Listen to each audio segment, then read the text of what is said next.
नमस्कार, आप देख रहे हैं नव भारत न्यूज चैनल 24/7 टच। तो जिस तरह से इस समय पार्लियामेंट में संसद में एक शीतकालीन जो है सत्र जारी है और काफ़ी उम्मीद की जा सकती है कि जिस तरह से जहां से एक रेवोल्यूशन पास करके भेजा है कि हमें जम्मू कश्मीर को स्टेट हुड का दर्जा दिया जाए, तो उसके ऊपर इस शीतकालीन सत्र में क्या इस मुद्दे को उठाया जाए, क्या जम्मू कश्मीर को स्टेटहुड का दर्जा मिलेगा। इसी पर बातचीत करने के लिए हमारे साथ पूर्व मंत्री अजय सिडोत्रा जी हैं, उनसे बातचीत करेंगे। जो एनसी के जो है वरिष्ठ नेता भी हैं, उनसे बातचीत करेंगे। पहले तो आपका बहुत बहुत स्वागत है सर। ये बताइए कि जिस तरह से ये सत्र चल रहा है, शीतकालीन सत्र चल रहा है और काफी उम्मीद है कि इस सत्र में जम्मू कश्मीर को स्टेटहुड का दर्जा मिलेगा, क्या कहेंगे इसके ऊपर आप, जिस तरह से सत्र चल रहा है? उमर अब्दुल्ला साहब ने अपनी पहली कैबिनेट मीटिंग में, जैसे नेशनल कॉन्फ्रेंस का वायदा था जी, लोगों से एक प्रॉमिस किया था कि हम इसको स्टेटहुड को बहाल करने के लिए अपनी पूरी जदोजहद करेंगे। तो वो उमर अब्दुल्ला साहब ने आगाज कर दिया, कैबिनेट ने अप्रूव कर दिया और उसके बाद उमर अब्दुल्ला साहब ने जाती तौर पे प्रधानमंत्री जो हैं, माननीय प्रधानमंत्री, उनको दे दिया। अब मसला यह है कि इसको अल्टीमेटली अगर इसको सॉल्व करना है तो वो पार्लियामेंट में उसका बिल लाना पड़ेगा। बिल्कुल बिल्कुल।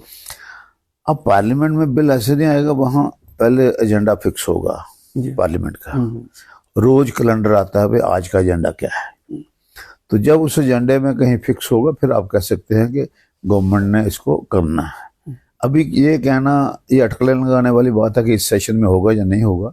जब तक ये इस सेशन में उसके एजेंडे में नहीं, बिजनेस के एजेंडे में नहीं लाएंगे तो तब तक कुछ कहना मुनासिब नहीं है।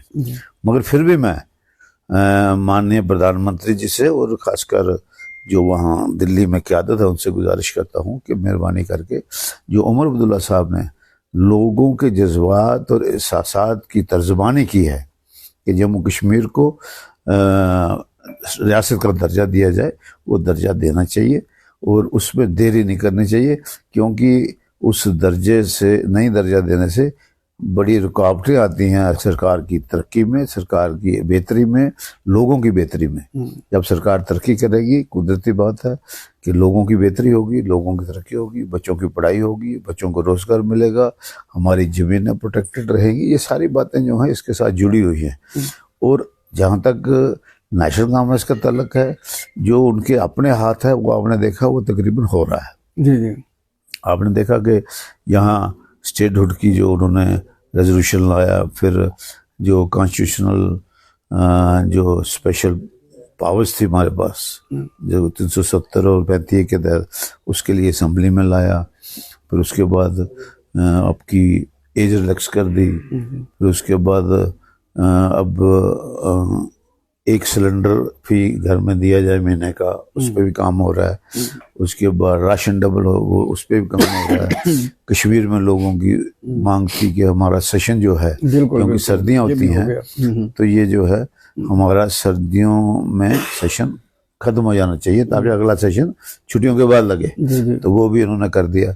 जो रियासती इस मौजूदा जो इसकी सरकार है यूटी में, जो यूटी के इख्तियारात की बातें हैं वो तो उमर अब्दुल्ला साहब बड़े जोरों शोरों से कर रहे हैं। मगर जहाँ तक स्टेटहुड की बात है, स्टेटहुड के आने से बहुत सारे मसले हल किए जाएंगे और चुनी हुई सरकार को और ज़्यादा पावर्स मिलेंगी, जिससे कि एक सिलसिला आगे चलेगा। सर, ये तरह से आपने कहा है कि हमने ये 2 बिल लाए थे स्टेटहुड का, एक दूसरा बिल नहीं आया, रेवोल्यूशन पास, रेजोल्यूशन, हाँ, तो प्रस्ताव पास किया। दूसरा एक जो था कि ये जो 370-35, क्या 370-35 एक रेवोल्यूशन पास किया गया, जब विशेष दर्जा जम्मू कश्मीर को देने के ऊपर रेवोल्यूशन पास किया गया? जम्मू कश्मीर में आप कॉन्स्टिट्यूशनल जो स्पेशल स्टेटस की आप बात करते हैं, जो कॉन्स्टिट्यूशनल राइट्स की बात करते हैं, तो जम्मू कश्मीर के हवाले से हमेशा यही बात होगी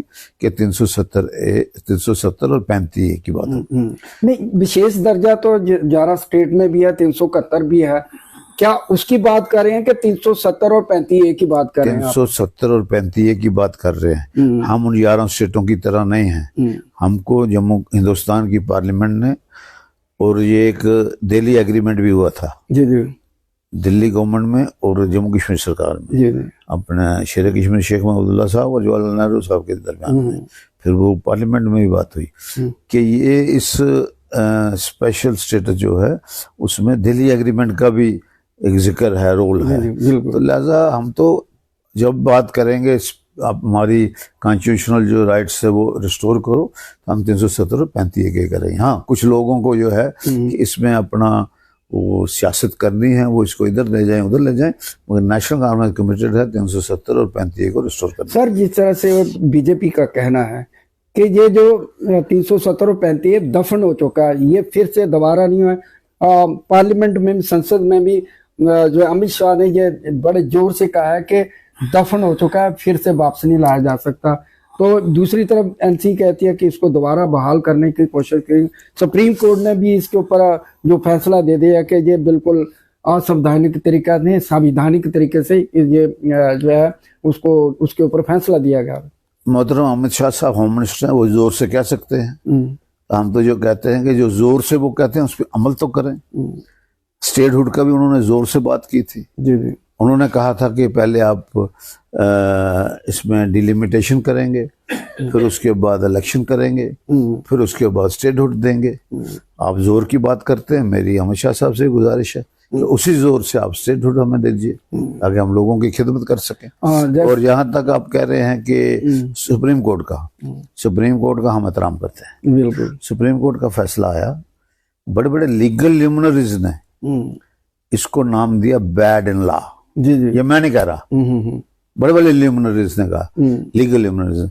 अब बात यह है कि अगर सुप्रीम कोर्ट 2 दफा कहती है कि ये जो है 370 जो दफा है ये फाइनल है, आरजी नहीं है, तो तीसरी दफा कहती है आरजी नहीं है, आरजी है, जहाँ खत्म 370 दफा नहीं खत्म हुई, उसकी क्लास खत्म। उसमें अगर वो कहती है तो फिर मैं समझता हूँ कि अगर 2 दफा कहने के बाद फिर वो आ सकते हैं, नहीं ये इसको हम एब्रोगेट करते हैं, तो इसका मतलब है कि अभी तो एक ही दफा इन्होंने कहा है, दोबारा इसको रिव्यू के लिए लोग जा सकते हैं। तो वो आप देखेंगे अगर इन्होंने 75 साल लगाए, 2 दफा सुप्रीम कोर्ट के कहने के बावजूद भी बीजेपी अपना एजेंडे में रखती रही, नारा लगाती रही, तो हमने अपने एजेंडे में रखा है, तो हम भी एक दिन 370 को। आपने पहले भी प्रयास किया था इसके ऊपर, सुप्रीम कोर्ट गए थे, फिर भी याचिका खारिज कर दी गई थी। वही तो उसी पर तो आप बात कर रहे हैं। नहीं, एक बार जब फैसले के बाद फिर से आप सुप्रीम कोर्ट गए थे, फिर सुप्रीम कोर्ट ने कहा वो पुराना फैसला जो है बहाल रखा। देखो सरदार साहब, मैंने कहा कि 2 दफा 5 जजेस के बेंच बने। जी जी, 2 दफा उन्होंने कहा कि कॉन्स्टिट्यूशन में जो 370 दफा है उसको अपहेल्ड किया। जी जी, उस फैसले को बरकरार किया, भाई ये आरजी नहीं है। जी, तो अब आप एक दफा से क्यों घबरा गए हैं? हम भी सुप्रीम कोर्ट पे भरोसा करते हैं कि सुप्रीम कोर्ट फिर अगर कोई गया तो फिर शायद सुप्रीम कोर्ट इसको ओपन करे और लोगों के जज्बात भी देखे, उनके एहसासात भी देखे।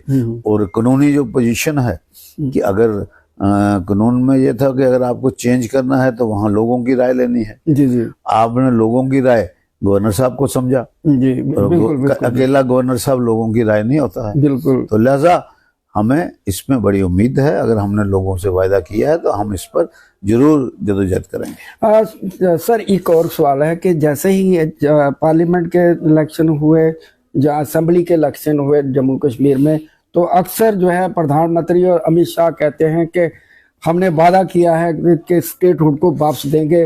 इलेक्शन के पहले आप बहुत सारी विपक्षी पार्टियों की डिमांड थी उसको बहाल किया जाए। फिर उन्होंने कहा है कि जो इलेक्शन हो जाएंगे उसके बाद स्टेटहुड का दर्जा दिया गया।